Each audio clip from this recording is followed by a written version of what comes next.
Jisuni mule lap sang tông thơ chân sa bay tay chu ha tông sa lo chân sa lap tông ai cho ta bo lo no lam tông thơ Jisuni mule lap sang tông thơ chân sa bay tay chu ha tông sa lo chân sa lap tông ai cho ta bo lo no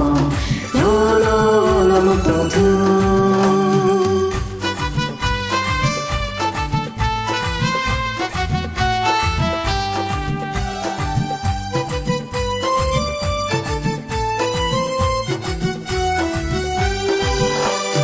Hapung hata bupang apa Bebang ini senang jarong mangse Satu wata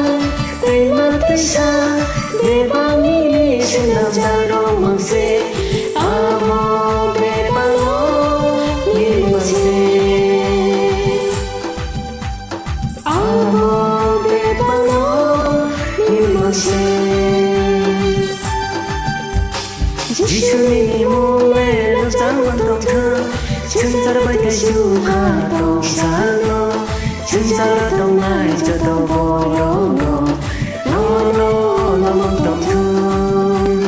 Jisuni mule lap sang tông thơ chân sa bay tay chu ha tông sa lo chân sa lap tông ai cho tông bo lo lam tông thơ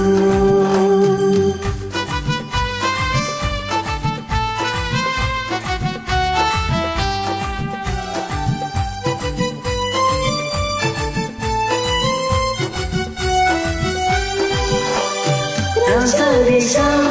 kalau cuma apa beba kau dalam masih aku cuma kotor sama apa beba tinggal di dalam masih apa beba kau hanya masih apa beba kau hanya masih Jisuni mule lap sang tông thơ chân sa bay tay chu ha tông sa lo chân sa lap tông ai cho tông bo lo lam tông thơ Jisuni mule lap sang tông thơ chân sa bay tay chu ha tông sa lo chân sa lap tông ai cho tông bo lo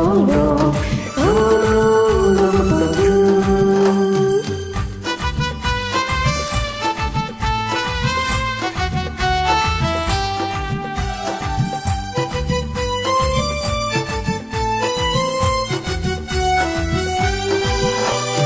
Jisu sao alo đi